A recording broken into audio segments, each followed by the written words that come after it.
नारायण नमस्कृत्य नरं चैव नरोत्तमं देवीं सरस्वतीं व्यासं ततो जयमुदीरयेत्. Om. Having bowed down to Narayana and Nara, the most exalted male being, and also the goddess Saraswati, the word Jaya must be uttered. Ugrasrava, the son of Lomaharshana, named Sauti, well versed in Puranas, bending with humility, and one day approached the great sages of rigid vows, sitting at ease, who had rendered the 12 years sacrifice of Saunaka, named Kulapati, in the forest of Naimisha. Who is Kulapati? Kulapati is someone who is like vice chancellor of these days, the one who can feed 10,000 students without taking any fee, and uh, he is able to give them shelter. So, this person becomes Kulapati.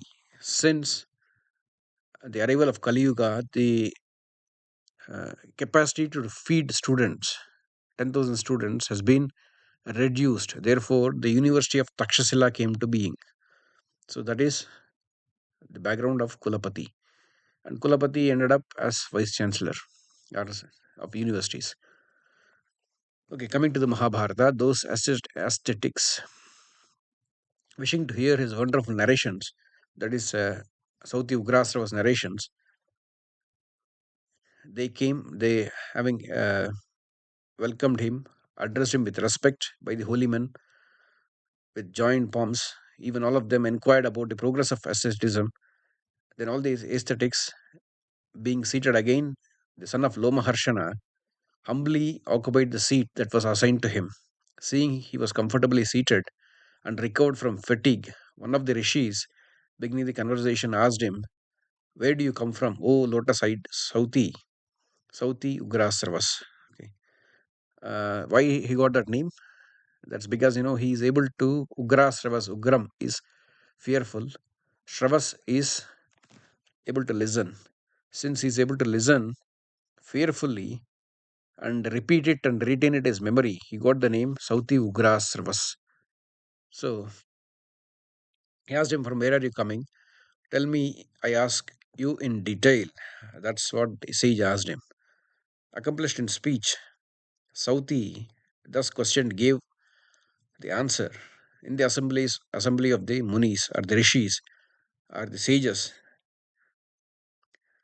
he said, having heard the diverse sacred and wonderful stories which are composed in Mahabharata by sage Krishna Dvaipayana, which were recited fully by Vaisampayana in the snake sacrifice of the high souled royal sage Janamejeya, in the presence of also chief of princes, the son of Parikshit, and having wandered about, visited many sacred waters and holy shrines, I journeyed to the country venerated by the twice born, called Samanta Panchaka, where formerly was fought the battle between children of Kuru and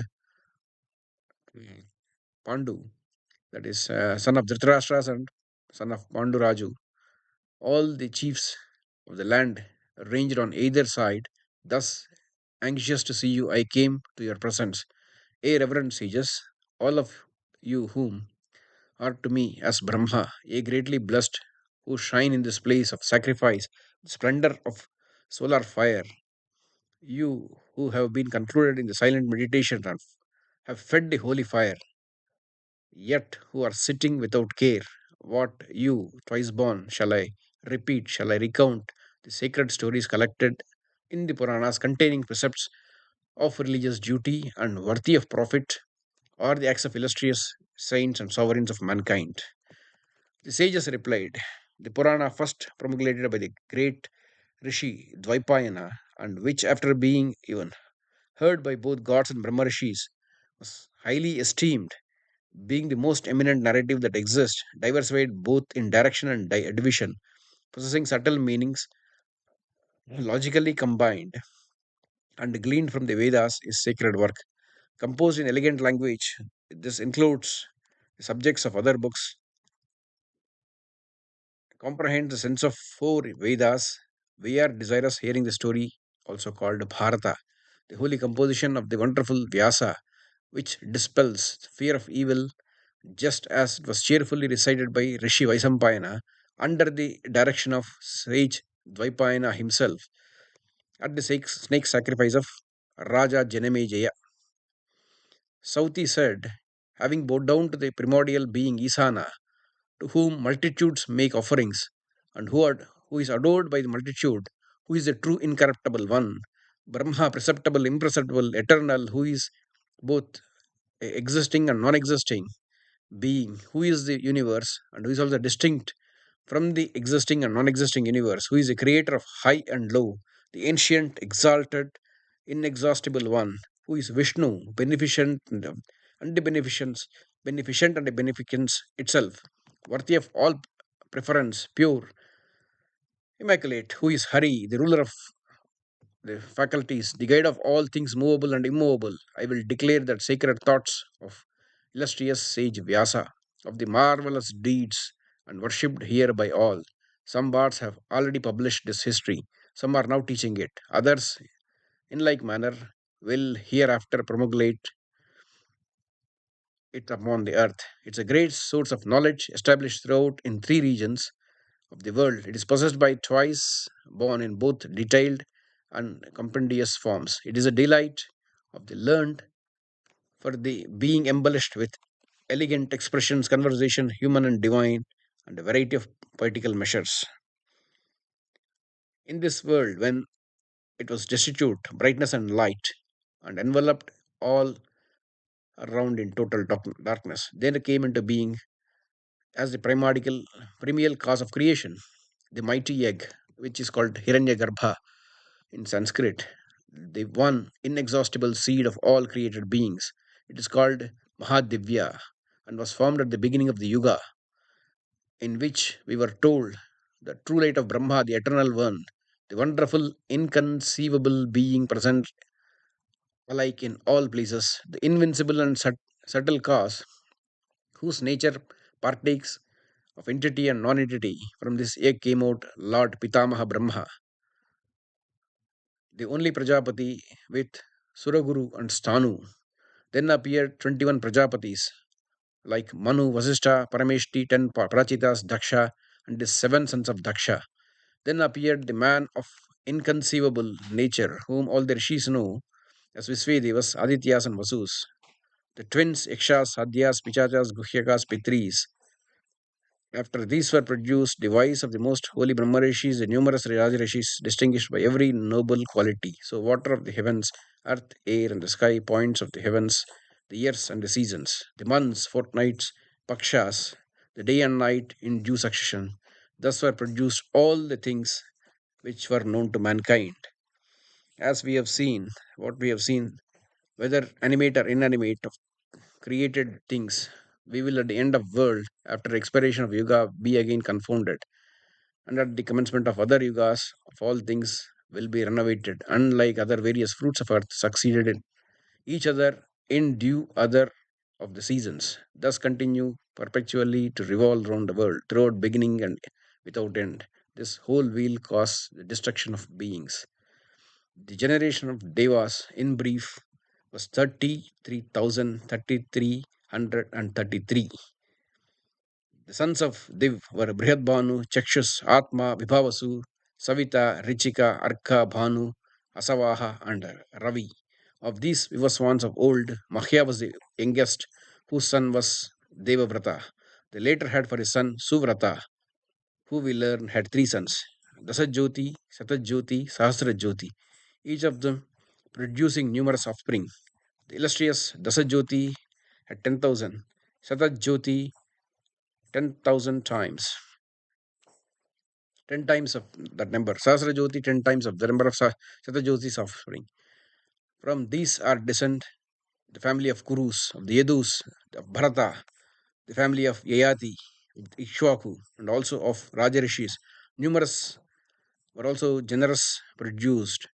Generations are numerous also were generations produced, and very abundant were the creatures and their places of abode. The mystery of which is threefold: Vedas, Yoga, Vijnana, Dharma, Artha, Kama, the various books upon the subject of Dharma, Artha, Kama, which rules the conduct of mankind, the histories, discourses with various Shrutis. One of them All of them which being seen by Rishi Vyasa are here in due order mentioned as a specimen of the book.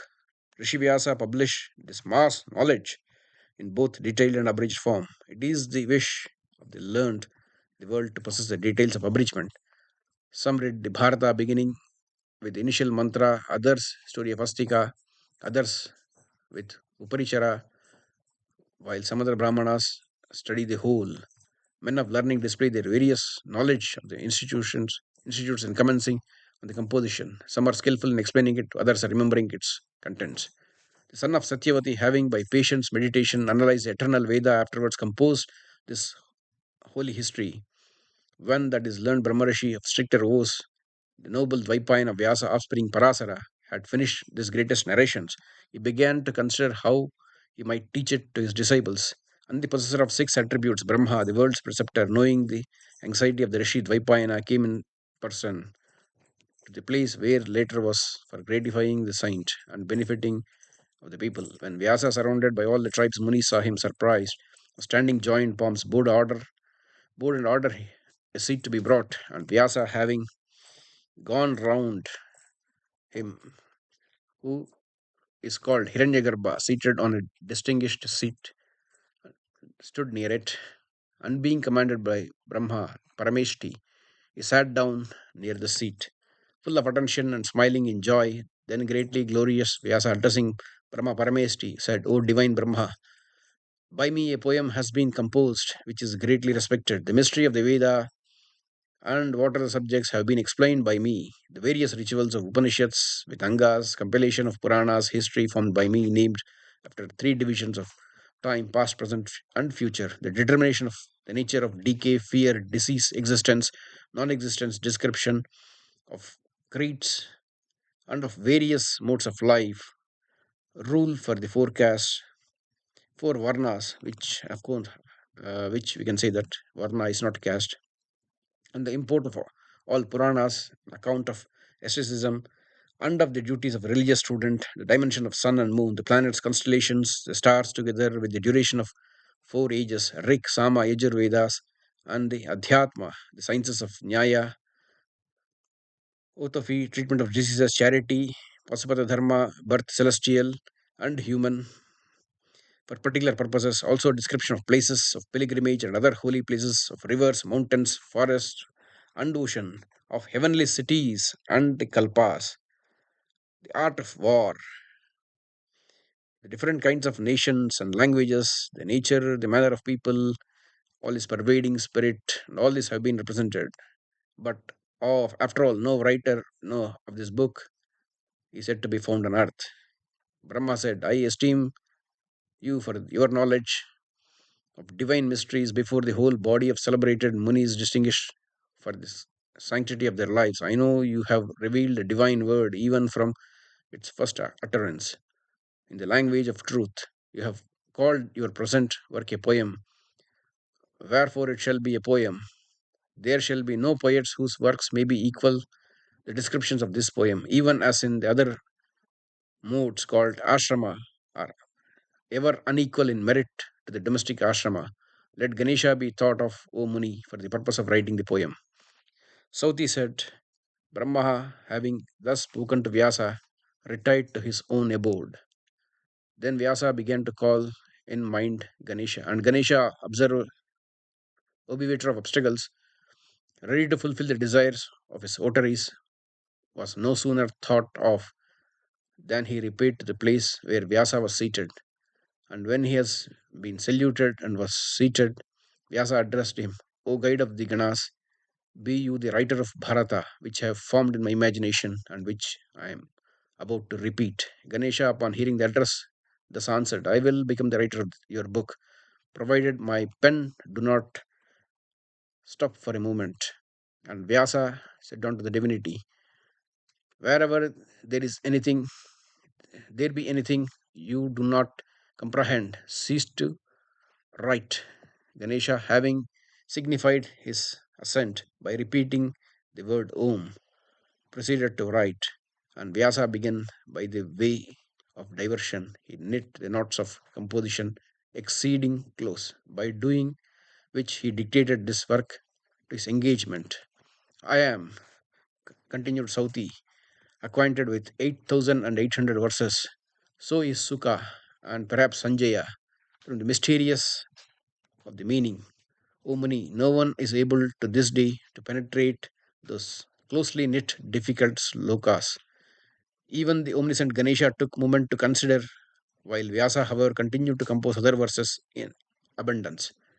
The wisdom of this work, like unto an instrument of applying collyrium, hath opened the eyes of the inquisitive world blinded by the darkness of ignorance.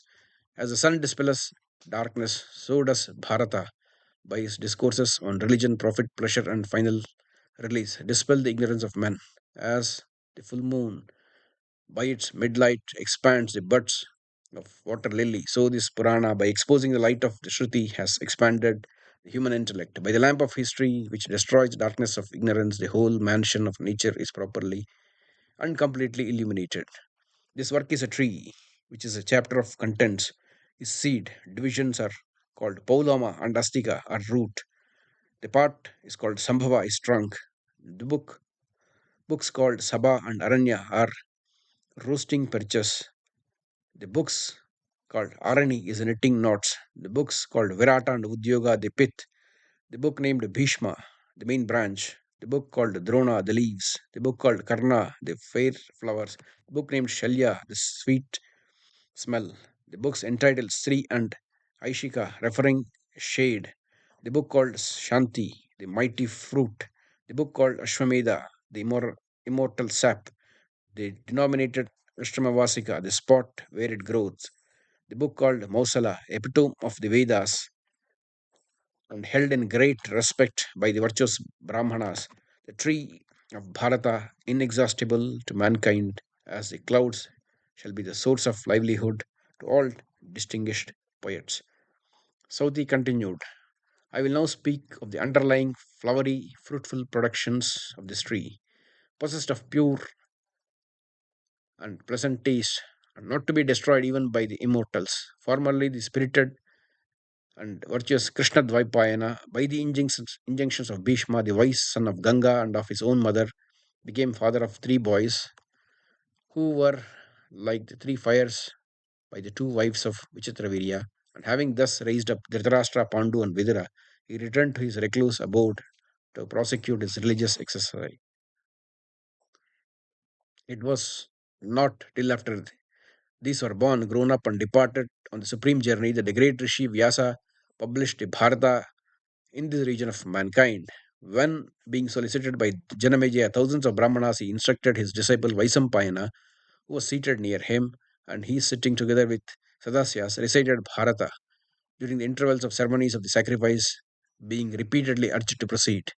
Vyasa has fully represented the greatness of the house of Kuru, the virtuous principles of Gandhari, the wisdom of Vidura, and the constancy of Kunti. The noble Rishi has also described the divinity of Vasudeva, the rectitude of the sons of Pandu, the evil practices of the sons of partitions of Dhritarashtra. Vyasa executed the compilation of Bharata exclusive of episodes originally in 24,000 verses, and so much was called its by the learned as the Bharata. Afterwards, he composed an epitome in 150 verses consisting introduction with a chapter of contents. This he first thought was taught to his son Sukha, and afterwards he gave it to others, his other disciples who were possessed of same qualification. After that, he executed another compilation consisting of 600,000 verses. 30,000 of these known in the world as world of the Devas, 1,500,000 of these world of Pitris, 1,400,000 among the Gandharvas, 100,000 among the regions of mankind. Narada recited them to the Devas, Devala to Pitris, Sukha published them to the Gandharvas, Yakshas and Rakshasas. In another world, they were recited by Vaisampayana. One of the disciples of Vyasa, a man of just principles, and first among the acquainted with the Vedas, know that I, Sauti, have repeated 100,000 verses. Yudhishthira is a vast tree formed of religion and virtue. Arjuna is trunk, Bhimasena is branches. The two sons of Madri are its full grown fruit and flowers. and its roots are Krishna, Brahma, and Brahmanas. Pandu, after having subdued many countries by his wisdom and prowess, took up his abode in the Munis in certain forest as a sportsman, where he brought upon himself a very severe misfortune for having killed a stag coupling with his mates, is which served as a warning for the conduct of princes of the house as long as they lived, their mothers, in order that the ordinance of the law might be fulfilled, admitted to admitted as substitutes to their embraces of gods Dharma, Vayu, Sakra, and the divinities of the twin Ashwins. And when their offspring grew up under the care of their two mothers, the society of aesthetics in the midst of sacred groves and holy recluse abodes of religious men. They were conducted by rishis in the presence of Dhritarashtra and his sons, following the students of the habit of brahmacharis having their hair tied in the knots on their heads. These our people, said they, as your sons, your brothers, and your friends. They are Pandava. Saying this, the Munis disappeared. When the Kauravas saw them introduce the sons of Pandu, the distinguished class of citizens showed exceedingly for joy. Some, however, said they were not sons of Pandu, others said they were. Well, if you asked how they could be his offspring, seeing he has seen so long dead, still on all signs, voices were heard crying, they are on all accounts welcome. Though divine providence, we behold the family of Pandu. Let their welcome be proclaimed. As his acclamations ceased, the plaudits, invincible spirits, causing every point of the heavens to resound, were tremendous. They were showers of sweet scented flowers and the sound of shells and kettle drums. Such the wonders happened on the arrival of young princes. The joyful noise of the citizens' expressions of their satisfaction on the occasion was so great that it reached the very heavens in magnifying plaudits. Having studied the whole of Vedas, Sundry and Shastras, Pandavas recited, they respected by all without apprehension from anyone. The principal men were pleased with the purity of Yudhishthira, the courage of Arjuna, the submissive attention of Kunti to her superiors, and the humility of the twins Nakula and Sahadeva, and all the people rejoiced in the heroic virtues after Arjuna obtained Virgin Krishna in Swayamvara, the midst of concourse of Rajas, by performing a very difficult feat of archery. And from this time he became very much respected in the world among bowmen, in the field of battle too. Like sun, he was hard to behold by foe men. Having vanquished all the neighboring princes in every considerable tribe and accomplished all the necessary for the Raja, his eldest brother, to perform great sacrifice called Raja Suya. Yudhishthira, after having those wise counsels of Vasudeva, by other valor of Bhimasena, Arjuna, slain Jayadratha, the king of Magadha, and the proud Shaidya, acquired the right to perform the grand sacrifice of Rajasuya, abounding in provisions and offering fraught with transcendent merits. And Duryodhana came to the sacrifice where he beheld the vast wealth of Pandavas scattered all around, the offerings, the precious stones, gold, jewels, the wealth in cows, elephants, and horses, the curious textures, garments, and mantles, the precious shawls, furs, carpets, made of skin of the Rankur, which was filled with envy, became exceedingly displeased. And when he beheld all the hall of assembly elegantly constructed by Mayasura, after the fashion of the celestial court, he was inflamed with rage, having started in confusion at certain architectural deceptions within this building. He was derided by Bhimasena in the presence of Vasudeva like one of mean descent. And it was represented to Dhritarashtra that his son, while partaking various objects of enjoyment, diverse precious things, was becoming meager, wan, and pale. Dhritarashtra, at the same time, out of affection for his son, gave consent for the playing dice. And Vasudeva, coming to know of this, became exceedingly wroth, and being satisfied that he did nothing to prevent the disputes, but overlooked the gaming and sundry other horrified, unjustable transactions arising therefrom. And in spite of Vidura, Bhima, Drona, Kripa, the son of Saradvan, and other he made other Kshatriyas kill each other in a terrific war that ensued. And Dhritarashtra, hearing the ill news of the success of the Pandavas and recollecting the resolutions of Duryodhana, Karna, Shakuni, pondered for a while and addressed Sanjaya the following speech. Attend, O Sanjaya, to all I am about to say, and will not become you to treat me with contempt. You are well versed in Shastras, intelligent, endued with wisdom. My inclination was never to war, nor I did delight with the destruction of my race. I made no distinction between my own children and the children of Pandu. My own sons were prone to wilfulness, despised me because I am old, blind as I am, because my miserable plight and through parental affection I bore it all. It was foolish alter the thoughtlessness Duryodhana ever growing in folly. Having been the spectator of riches, the mighty sons of Pandu, my son was derided for awkwardness while ascending the hall, unable to bear it all and unable to himself to overcome the sons of Pandu in the field. And though a soldier, unwilling to yet obtain good fortune by his own exertion, with the help of King Gandhara, he concepted an unfair game of dice. Here, O Sanjaya, that all happened thereupon came to my knowledge, and when you have heard it all, I say, recollecting everything as it fell out, and you shall then know me for one more prophetic eye. When I heard that Arjuna, having bent the bow, had pierced a curious mark, brought it down to the ground, and bore away the trump and maiden Krishna in the sight of assembled princes, then Sanjaya, I had no hope of success. When I heard Subhadra of the race of Madhu had, after forcible seizure, been married by Arjuna in the city of Dwaraka, and the two heroes of the race, Vrishni, Balarama, and Krishna, the brothers of Subhadra, without resenting it, had entered Indraprastha as friends. Then, O Sanjaya, I had no hope of success. When I heard that Arjuna, by his celestial arrow piercing the downpour of Indra, the king of gods, had gratified Agni, making over it to him the forest of Khandava, then, O Sanjaya, I had no hope for success.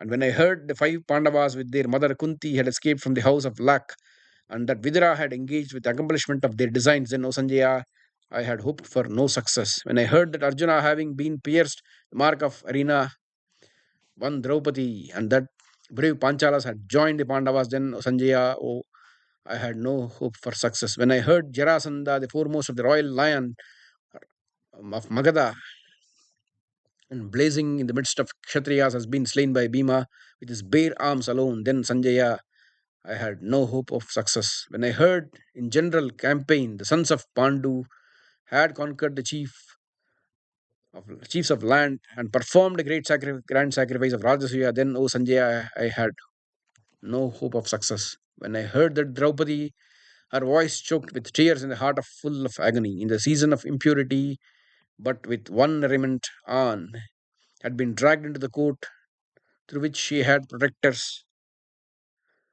She had been treated as if she has none. O Sanjaya, then I had no hope of success.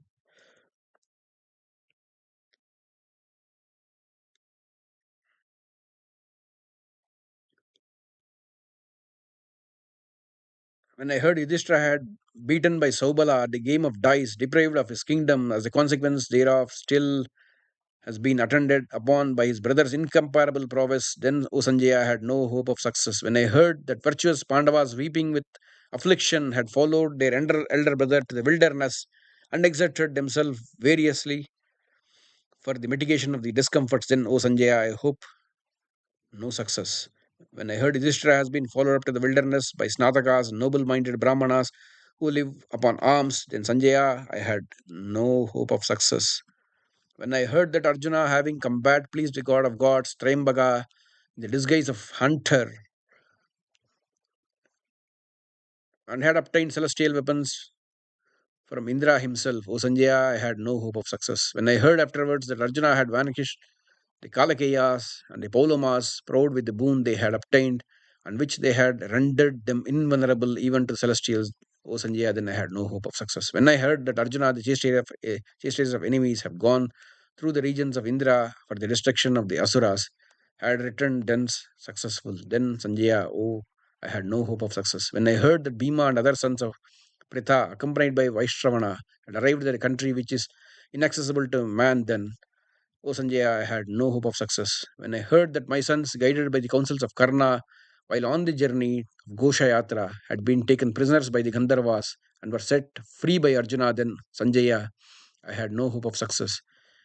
When I heard that Dharma, the god of justice, having come under form of a Yaksha, had proposed certain questions to Yudhishthira, then, O Sanjaya, I had no hope of success. When I heard that my sons had failed to discover the Pandavas under the guise under their disguise while residing with Draupadi in the dominions of Virata. Then, O Sanjay, I had no hope of success. When I heard that principal men of my side had all been vanquished by the noble Arjuna in a single combat chariot while residing in the dominions of Virata, then, O Sanjay, I had no hope of success. When I heard that Vasudeva, the race of Madhu, who has covered this whole earth by 1 foot, was heartily interested in the welfare of Pandavas, then, O Sanjaya, I had no hope of success. When I heard that the king of Matsya had offered his virtuous daughter Uttara to Arjuna, and that Arjuna had accepted her for her son, then, O Sanjaya, I had no hope of success. When I heard that Yudhishthira had beaten a dice, deprived of wealth, exiled and separated from his connections, had assembled an army of 7 Akshohinis,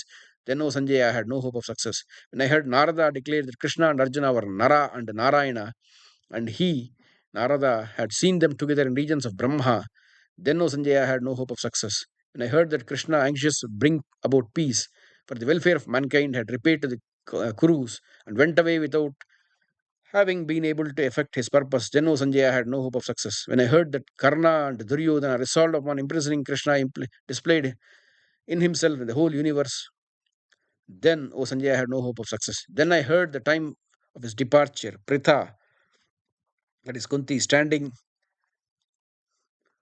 full of sorrow near his chariot, received consolation from Krishna. And then, O Sanjay, I had no hope of success. When I heard that Vasudeva and Bhishma, the son of Shantanu, were counselors of the Pandavas, and Drona, the son of Bharadwaja, pronounced the blessing upon them, O Sanjaya, then I had no hope of success. When Karna said on to Bhishma that I will not fight when you are fighting, and quitting the army went away, then, O Sanjaya, I had no hope of success. When I heard that Vasudeva and Arjuna, the bow Gandiva of immeasurable prowess, these three of dreadful energy had come together, then, O Sanjay, I had no hope of success.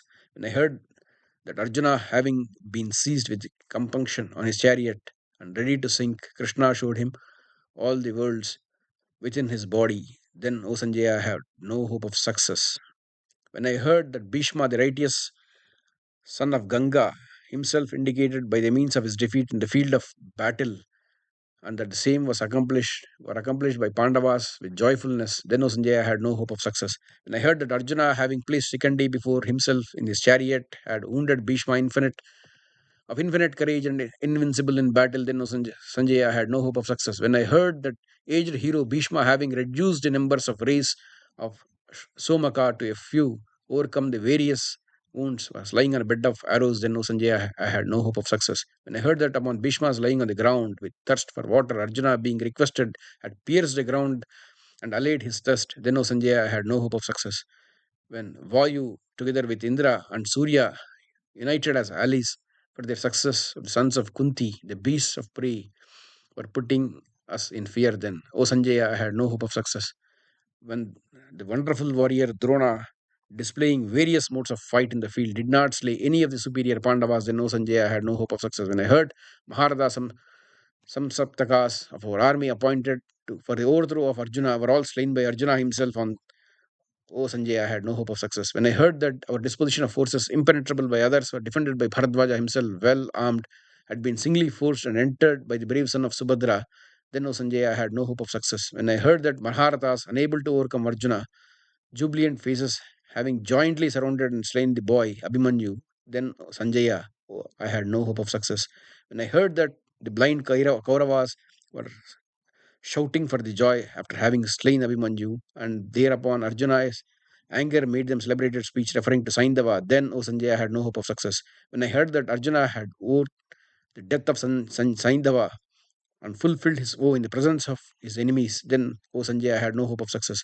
When I heard that upon the horses of Arjuna being fatigued, Vasudeva releasing them, made them drink water, bringing them back to reharnessing, and reharnessing them, continued to guide them as before. Then, O Sanjay, I had no hope of success. When I heard that while his horses were fatigued, Arjuna, staying on his chariot, choked all his assailants, then, O Sanjay, I had no hope of success.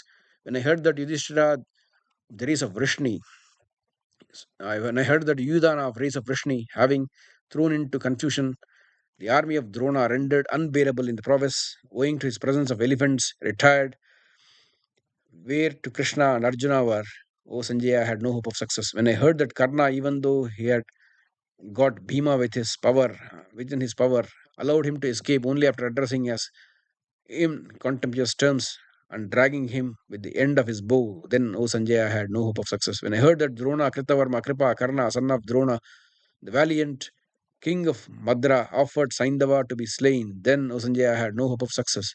When I heard that the celestial Shakti given by Indra to Karna was made by Madhava's machinations, caused to be hurled at upon Rakshasa Gatotkaja to a frightful countenance, then, O Sanjaya, had no hope of success. When I heard that the encounter between Karna and Gatotkaja, the Shakti was hurled against Gatotkaja by Karna, the same which had certainly have to slain Arjuna in the battle, then, O Sanjay, I had no hope of success. When I heard that Drishtadyumna, transgressing the laws of battle, slew Drona while alone in his chariot and resolved to death, then, O Sanjay, I had no hope of success. When I heard that Nakula, the son of Madri, having presence of his whole army, engaged in a single combat with son of Drona, showing himself equal to him in the presence, drove his chariot in circles around, then, O Sanjay, I had no hope of success. Whereupon the death of Drona, his son, misused the weapon called Narayana, but failed to achieve the destruction of Pandavas, then, O Sanjaya, had no hope of success. When I heard Bhimasena drank the blood of his brother Dushasana in the field of battle without anybody being able to prevent him, then, O Sanjaya, I had no hope of success. When I heard that infinitely brave Karna, battle, invincible in battle, was slain by Arjuna in the war of brothers, mysterious even to gods, then, O Sanjay, had no hope of success. When I heard that Yudhishthira just overcame the heroic son of Drona, Dushasana, the fierce Kritavarman, then, O Sanjay, I had no hope of success. When I heard that the brave king Madra, who ever dared Krishna in the battle was slain by Yudhishthira, then, O Sanjay, I had no hope of success. When I heard that the wicked Suvala, of magic power, the root of the gaming and the feud, was slain by Sahadeva, the son of Pandu, then, O Sanjaya, I had no hope of success. When I heard that Duryodhana, spent with fatigue, having gone to a lake, made a refuge for himself within the waters, lying over there alone, his strength gone, and without chariot, then, Sanjaya, I had no hope of success. When I heard that Pandavas, having gone to the lake, accompanied by Vasudeva, and standing on the beach, began to address contemptuously, my son was incapable of putting up with affronts, then, O Sanjay, I had no hope of success. When I heard, while displaying in circles a variety of curious modes of attack and defense in an encounter with clubs, he was unfairly slain, according to the counsel of Krishna, O Sanjay, I had no hope of success. When I heard that son of Drona and others slaying the Panchalas, the sons of Draupadi in their sleep, perpetrated a horrible, infamous deed, then, O Sanjay, I had no hope of success.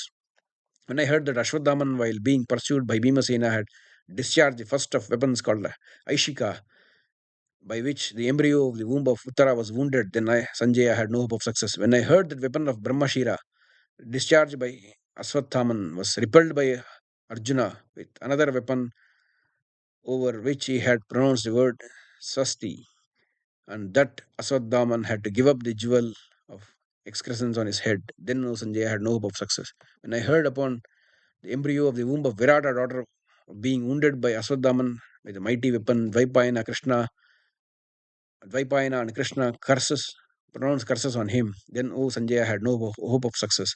Alas, Gandhari, destitute of children, grandchildren, parents, brothers, and kindred, is to be pitied. Difficult the task that has been performed by Pandavas. By them has the kingdom been recovered without a rival. Alas, I have heard that war has left only 10 alive, 3 from our side, and the Pandavas 7. In the dreadful conflict of 18 Akshohinis, Kshatriyas have all been slain.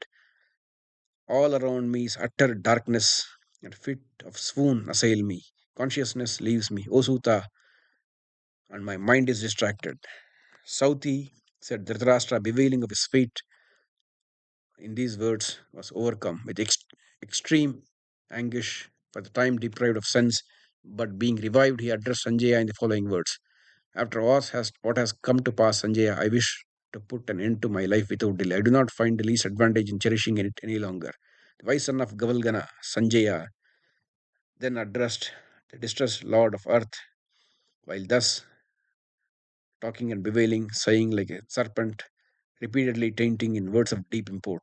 You have heard, O Raja, the great powerful men of vast exertion spoken by Vyasa and of wise Narada, the men of great royal families, resplendent in worthy qualities, versed in science and celestial arms, in glory emblems of Indra, men who have conquered the world by justice and performed sacrifices with fit offerings to Brahmanas, obtained renown in the world at last, succumbed to the sway of time.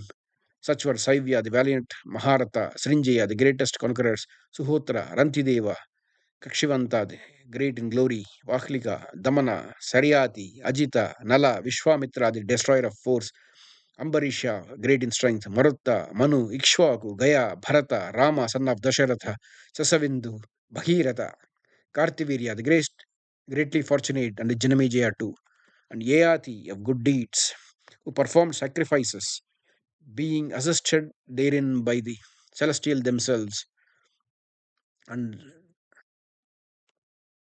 by those whose sacrificial altars and stakes of this earth, with her inhabited and uninhabited regions, has been marked all over. The 24 Rajas who were formerly spoken of by the celestial Rishi Narada and Saivya, which had afflicted for the loss of his children, besides these other Rajas had gone before, still more powerful than the mighty charioteers, noble in mild, resplendent with every worthy quality. They were Puru, Kuru, Yadu, Sura, Viswasrava, the great glory, Anuha, Ivanasu, Kakutsa, Vikrami, Raghu, Vijaya, Virihotra, Anga, Bhava, Sveta, Vipradrugru, Usinara, Satarata, Kanka, Dulinda, Druma, Dambodbava, Para, Venu, Sagara, Sankriti, Nimi, Ajaya, Parasu, Pundra, Shambhu, Holy Divya Vrida, Devahunya, Supratika, Vrihadrata, Mahatsanta, Vinitama, Sukratu, Nala, the king of Nishida, Satyavrata, Shuntabhaya, Sumitra, the chief of Subala, Jangan, Janujanga, Anarya, Arka, Pretabharya, Suchivrata, Balabandhu, Nirmada, Ketashringa, Brihadbala, Drishtaketu, Brihatketu, Driptaketu, Nirmaya, Abhikshit, Chapala, Dhrita, Kritabandhu, Dhrideshwati, Mahapura, Sambhavya, Pratyangya, Paraha, Suti, these, O chief, and other Rajas we hear enumerated by hundreds and thousands, hundred by, and still other millions of princes of great power, wisdom, quitting very abundant enjoyments, met death as their sons have done. Their heavenly deeds, valor, generosity, their magnanimity, faith, truth, purity, simplicity, and mercy are published to the world in the records of former times by sacred bards, great learning through endued, though endued every noble virtue, these have yielded their lives. Your sons were malevolent, inflamed with passion, avarice, and every evil disposition. You are versed with Shastras, O Bharata. You are intelligent and wise. They never sink under misfortunes. Those whose understandings are guided by Shastras, those are acquainted, O Prince, with the lenity and severity of fate. This anxiety, therefore, for safety of your children is unbecoming. Moreover, it behoved thee not to grieve for which must happen. For who can avert by his wisdom the decrees of fate?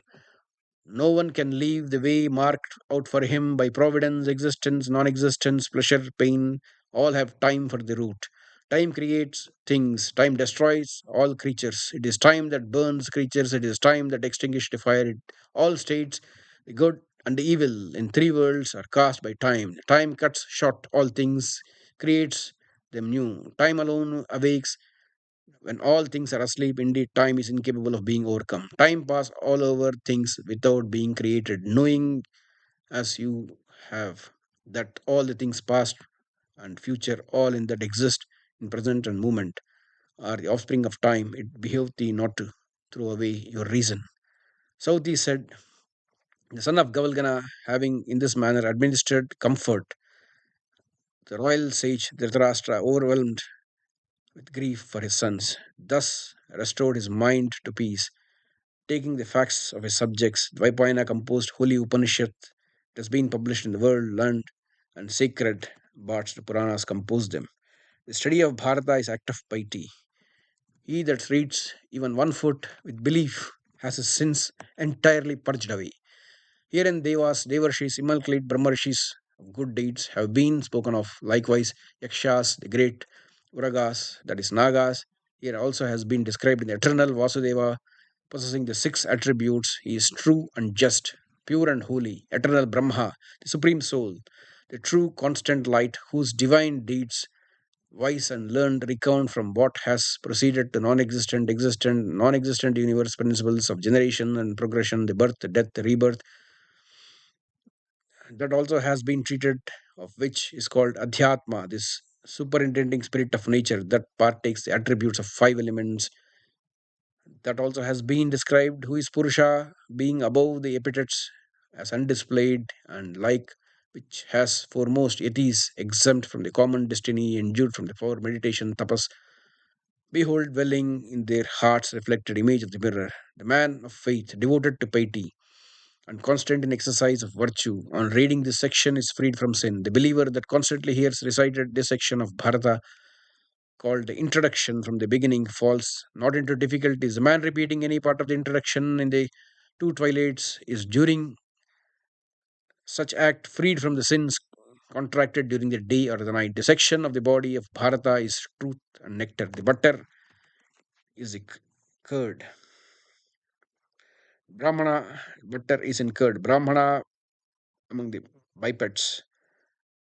Aranyaka among the Vedas. The nectar among the medicines, the sea eminent among the receptacles of water, and the cow among the quadrupeds, as are being mentioned. So is Bharata is to be among histories. He that causes even a single foot thereof to be recited to Brahmanas during Shraddha, his offerings of food and drink to the mains of his ancestors become inexhaustible. By the aid of history of Puranas, the Veda must be expounded, but the Veda is afraid one of which little information lest he should do it.